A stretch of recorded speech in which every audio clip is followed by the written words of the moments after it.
How to get to misfire count data when using the Innova 5510.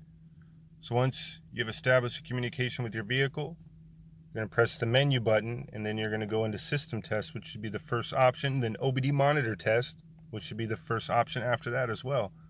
So give it a few seconds to load while it accesses that data.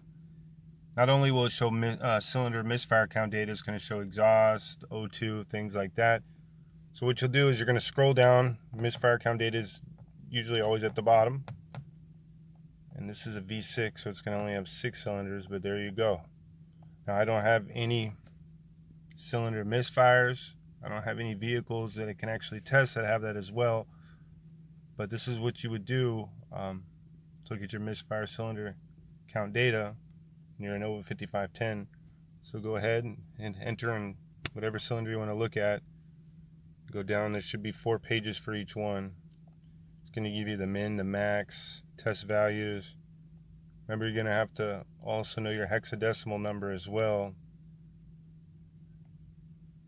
So you're going to have to look that up. But that's how you access your misfire count data with the Innova 5510.